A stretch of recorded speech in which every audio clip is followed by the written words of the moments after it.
Well, a few things you can do to help the cow maximize her milk fat is think about sugars. Okay, sugars are they're more expensive than starch from corn right now, but they're way cheaper than palm fat. And sugar, there's a lot of research showing that sugar actually stimulates production of fat in the mammary gland by the whole reaction from the rumen all the way to the mammary gland.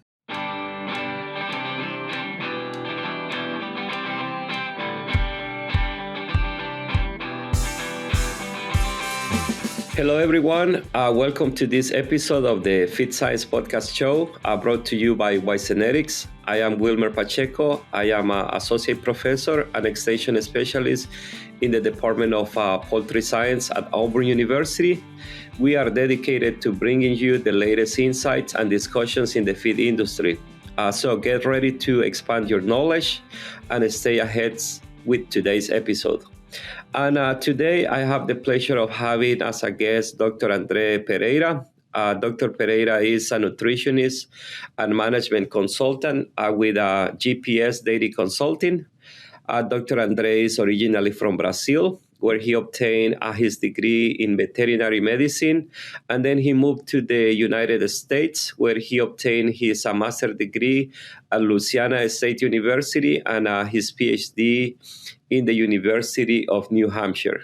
Hello, Andre. How are you doing? Good. Thank you for having me. It's a pleasure to be here and have some great conversation today. Thank you, Andre. And it seems like you are in a really cold place, so just it's good to stay warm, right? It is good to stay warm. Yes, I live in Minnesota and I work in the upper Midwest area region here, around the 500-mile radius. And yeah, it's cold sometimes, but hey, cows appreciate some cold weather like this. So yeah. So and I know that you have been like in previous episode with us, but can you share some insights of your professional experience with our audience? Sure. So I am a nutrition and management consultant. I've been doing this work for the last 9 years after I finished my PhD.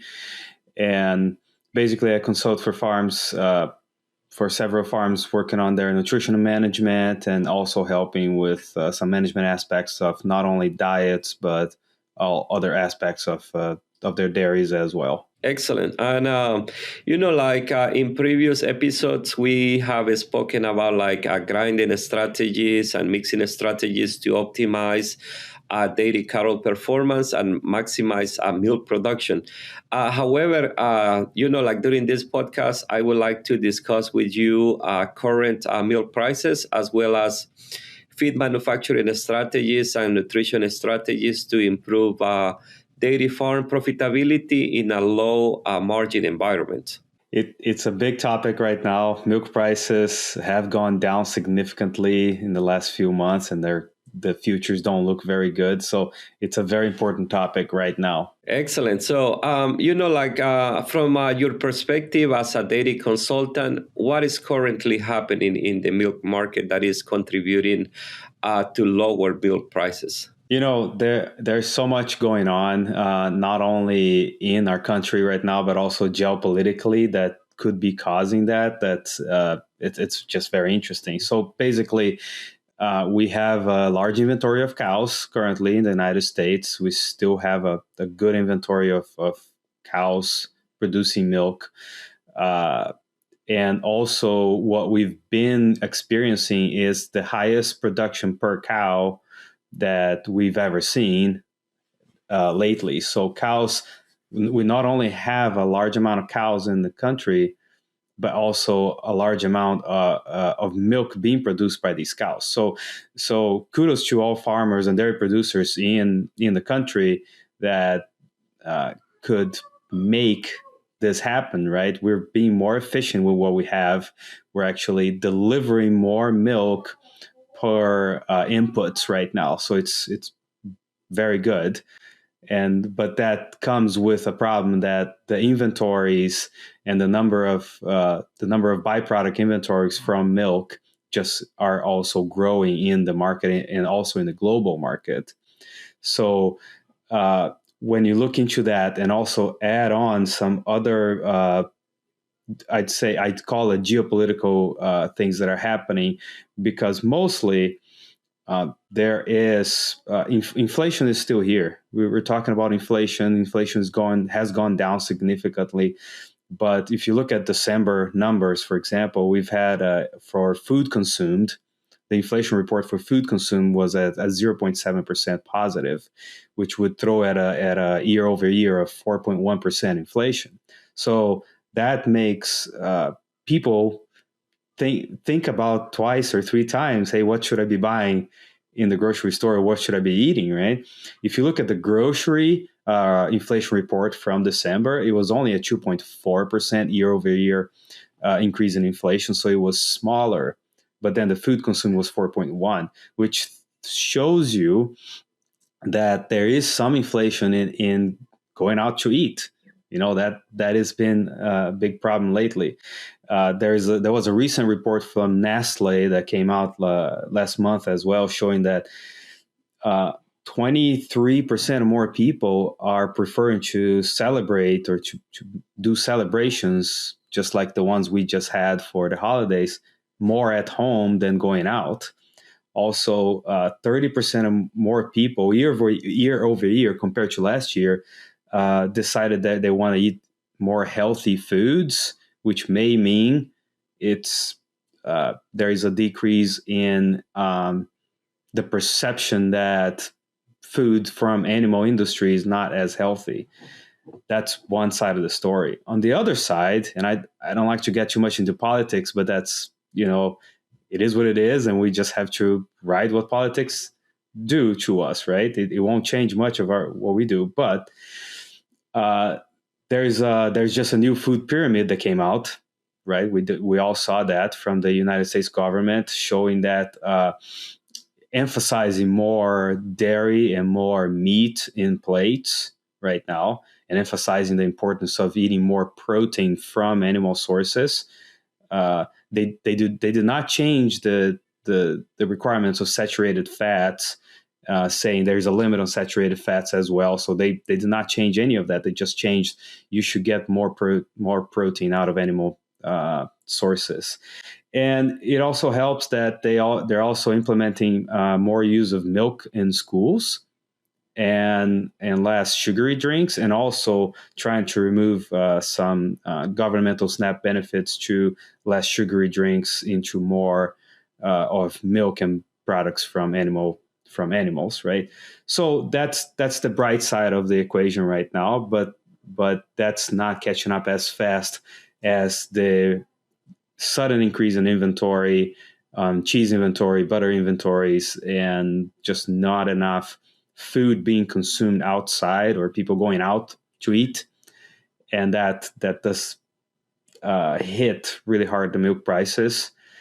And yeah, that's what I'm seeing. I'm not a professional in geopolitics or looking into all of this, but we hear reports, we read newspapers, and this is what we're seeing. Yeah, but it seems like with the information that you are telling us, it's like those prices might bounce back, might increase hopefully in the future. So how should like dairy producers think about like balancing cost versus performance during this period, and where should they be cautious about like cutting costs? Yeah, so it's a big strategy.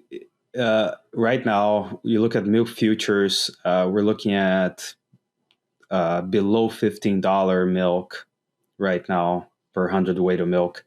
So milk producers are saying, can we cut cost, or should we cut cost, or where is my return on my feed cost investment here, right? And you just have to be cautious about what you cut, what you take out of the diet for cows, just because some things may be very important for the animals versus other things maybe we can do with less, or we can do with being more cautious about what we're feeding, right?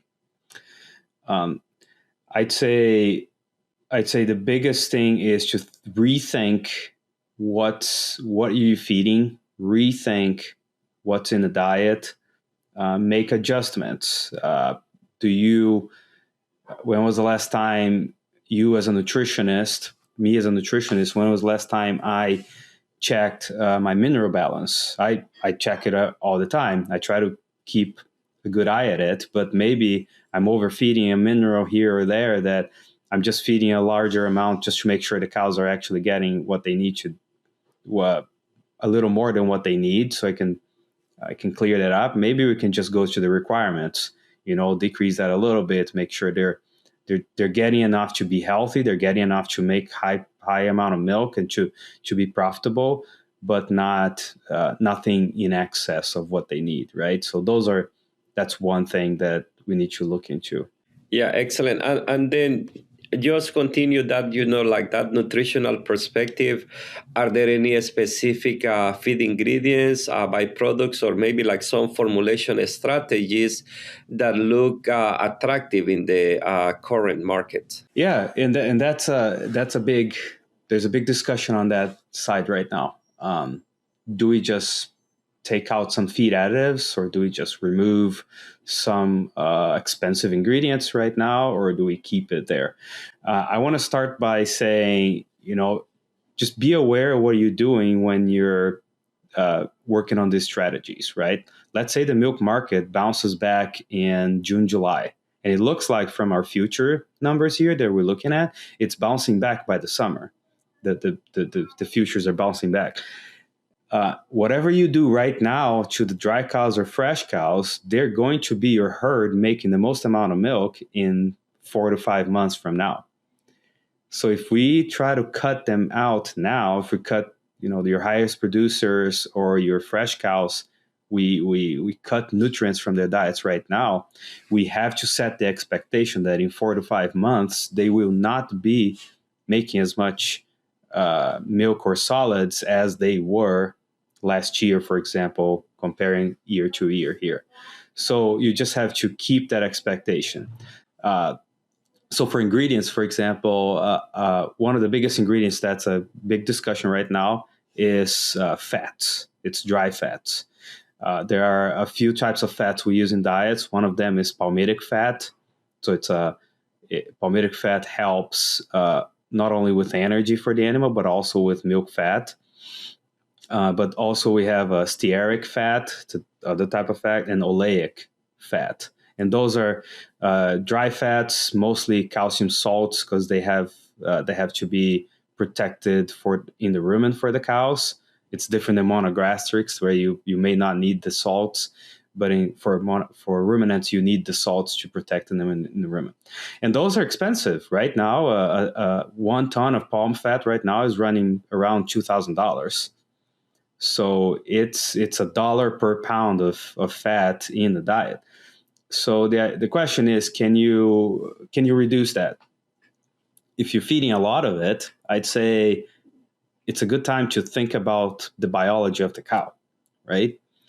Do we need to actually push milk fat by just pumping palm into her, or are there better strategies? Can we maximize the biology of the cow to actually make most of that fat for us, and we can just supplement what we need, right? And that's where that's one of the biggest strategies. For example, a few things you can do to help the cow maximize her milk fat is think about sugars. Okay, sugars are they're more expensive than starch from corn right now, but they're way cheaper than palm fat. And sugar, there's a lot of research showing that sugar actually stimulates production of fat in the mammary gland by the whole reaction from the rumen all the way to the mammary gland. So that's a strategy to think about. Something else is, are we going to be better off by maximizing forage, or looking at some digestible fiber in the rumen and try to maximize milk fat production by increasing the amount of digestible fiber in the rumen? We know that fiber produces what we call acetate, which is the precursor for milk fat production in the mammary gland. So the more fiber that gets digested in the rumen, the more substrate the mammary gland will have to produce that milk fat, right? So that's another strategy. And I'd say the last strategy that I learned with my during my PhD and with my committee and my advisor there is, make sure that rumen is working as hard as we can. Make sure you make that rumen work as much as you can before you feed products that will just supplement what the rumen can do, right? So we want to make sure the bacteria in the rumen is working as hard as they can. We want to make sure we're buffering it correctly. We're getting as much byproducts from it. And most importantly, nowadays, we're getting as much protein out of the rumen as we can, because protein is still paying well, at least here in our upper Midwest market, to compensate, to work for that protein and make sure there's enough protein being produced in the rumen to go to the mammary gland compared to butterfat. So those are strategies you have to think about. And dry fats in the diet is an example that you could rethink that strategy and see, okay, what are we doing wrong or right here? Yeah, and like we are having like very similar situation like in the poultry industry where I work more, where like the price of the fat is high right now because I think the US has increased oil extraction around 20-25%, but we have the situation where a lot goes to biodiesel production, so that increased the price of the fat, but the protein is cheap, so we are we have lower soybean meal prices. So even in the poultry industry, we are we are just looking different strategy to use like other energies sources, maybe like more corn, less fat, and then the feed mills. They are adapting now because now if we have like less fat in the diet, now if we don't make any changes in the feed milling, maybe reduce the thickness of the dye, we are going to lose productivity. So I'm seeing the same that you are seeing in the dairy industry, in the poultry industry, and the same probably is occurring in the swine industry. It's very interesting. One of the strategies, just to give an example, that what I'm doing currently is I am saving some cost on fats and actually bringing back sources of lysine or of amino acids such as lysine, arginine, and branched chain amino acids that actually stimulate milk volume. So we still get the volume, but we're not emphasizing that much into the fat production of it. So yeah. And are you doing any? Are you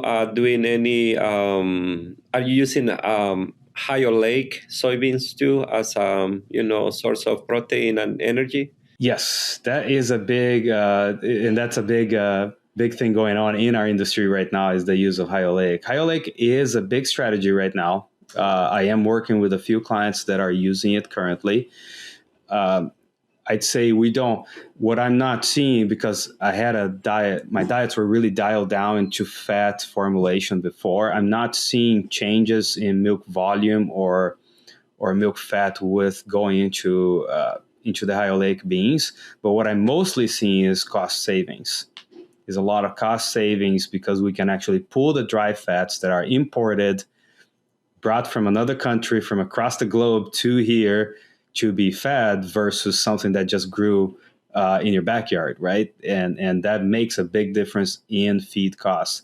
And I'm a big believer in that the high oleic beans are not only a good source of feed that can help us with that, but also, if you think about globally speaking, sustainable.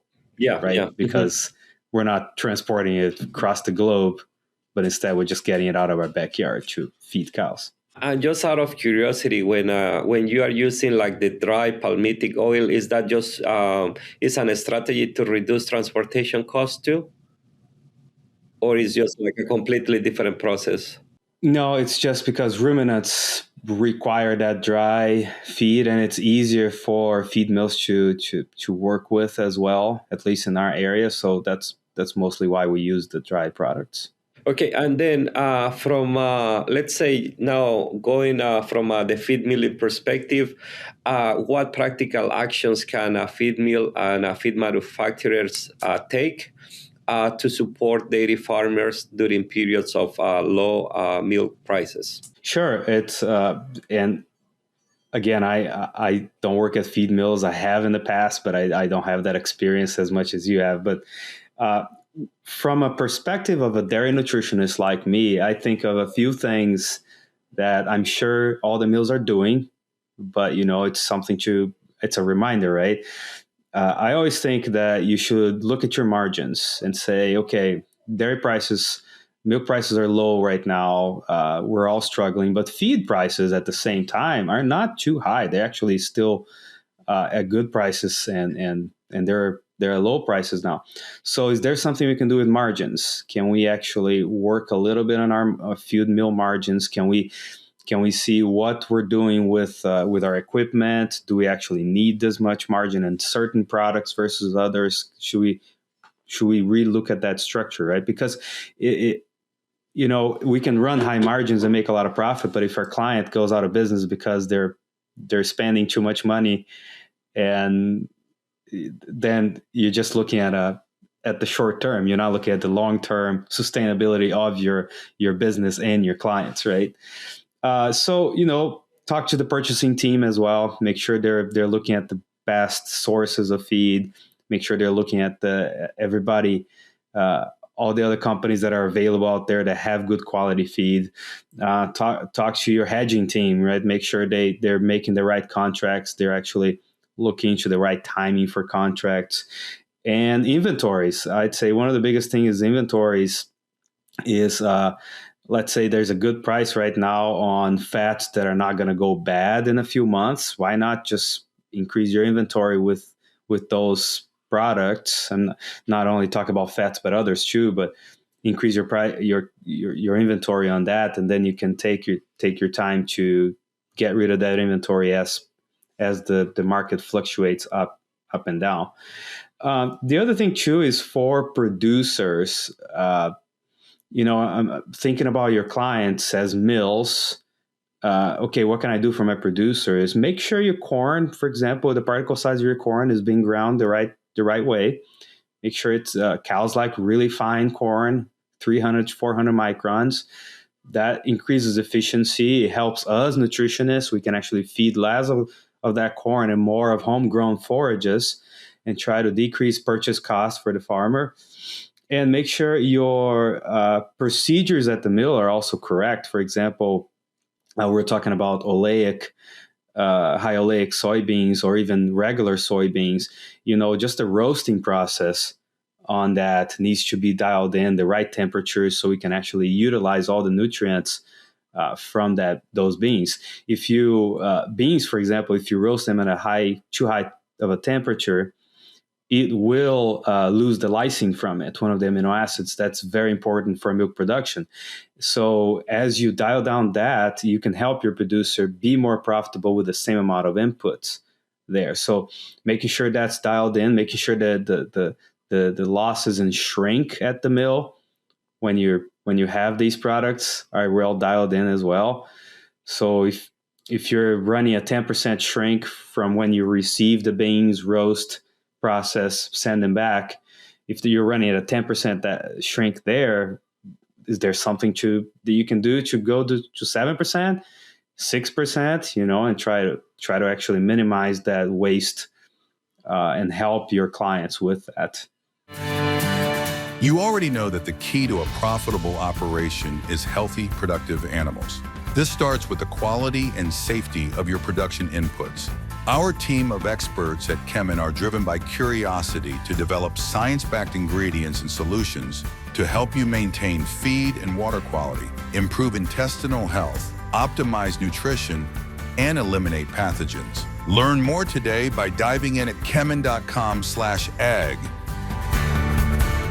Yeah, and that's one of the things that like we do a lot with feed mills, and we always try to help them to be more efficient, because we know, like, at the end, that efficiency part of that efficiency transferring lower feed costs for like the producers, or if it's an integrated industry, it transfers to a lower price in front of the customers in the market. So when you talk about like the roasting process, do you know if they have like some quality control measurements like solubility in KOH or trypsin inhibitors or reactive lysins? Do they have like a specific like quality control measurements to know that they are doing it correctly without like undercooking or overcooking the beans?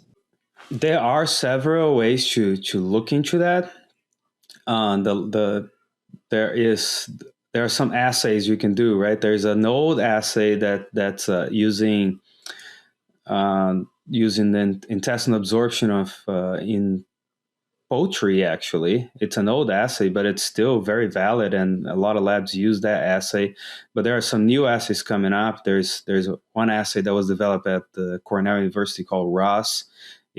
ROS assay gives you a good estimate of protein digestibility and amino acid digestibility from that product.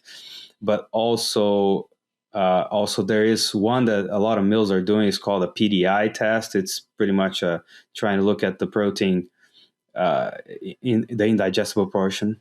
Yeah, dispersibility part of it, and that's also what a lot of feed mills are using. I'm not sure if those are the correct things to be used, to be honest, and I'm not sure we know as an industry what we should be focusing on and actually using this one to know exactly how our lysine is being processed. Yeah, because with poultry we use a lot like solubility in KOH, and there is a specific range that we use in poultry and swine that goes from 78 to 85. But like ruminants, likely you want that like a little bit more like heat treated, just to have like a higher percentage of rumen bypass protein. But I mean, KOH might be like another good method that could be implemented in the dairy industry. It might be used already, but I don't know. Yeah, it could be interesting. I'm not sure. I'm not sure how many mills are doing that, but it would be interesting to know that. Yes. Yeah. And yeah, so it's and thinking about all those process too. I'm just going to bring it back to the dairy again, because that's what I do every day. That's my passion. Is what the feed mills are doing, which is looking at purchasing, trying to make the contracts right, looking at your margins. You should be doing at the dairies as well. Check your feed accuracies. Are you actually accurate at the feed? Are your feeders on farm being accurate at how much of each ingredient they're putting in the mix every day? Or are we losing some money because there's a high cost ingredient that they're just adding a little more? And that, on a day-to-day, that adds up. And, just make sure your deviation on a day-to-day on your accuracy is being done correctly. Also, as a dairy producer, make sure you're talking to your mills and talking to your commodity, the people that are doing the commodity purchasing for you, your brokers. Are you getting a good price for me? Are you looking at everywhere? Is today a good price? Should we be booking more feed right now? Should we wait? Like I'd say a month ago, we're all waiting. We were all questioning, should we book any feed right now or wait? Well, let's wait, because these prices are not sustainable. They're too high. And you see what happened, for example, this month, the prices are coming down. So it's a better time to start looking at some booking more feed. So it's very important to be more strategic and make sure you're looking at the markets. You can't predict the markets, right? I wish we could. We would all be really good consultants if we could. Yes. Yeah, we'll be rich. But it's not about that. It's more about making sure you make the right choice and making sure you don't jump the gun when emotions come up. Just think about it and don't let emotions take over when prices are going up and say, let's do it, let's book because prices are going up. That's probably not the best time to do it, right? So, and just to add a little bit of what you were saying about like when either like you are weighing ingredients in the farm or in the feed mill, that's something very simple to do that I do all the time when I go to visit feed mills. You know, like all the batching systems now, they print records, right? And then you can just go to review like a record of what happened this morning or what happened yesterday, why the scales are not weighing correctly one ingredient, why they are not adding enough, or they are adding too much. And from the automation system, it's easy to correct. Sometimes it's okay, the conveyor is running too fast, or the conveyor is too big or too small. So it's a good point, Andre, because at the end, we want to be efficient in every part of the animal production. yeah, absolutely. I mean, if we're not efficient, we're gonna either lose clients or lose ourselves in that. Yes. Yeah, well, thank you so much, Andre. That concludes another episode of the Feed Science Podcast Show presented by Wise Genetics. Thank you for joining us today. Don't forget to subscribe to stay updated on future episodes. And if you enjoyed today's episode, please leave us a comment. Thanks, Dr. Pereira, again, and thanks, everyone. And I hope all of you have a blessed day. Thank you, and I appreciate the time.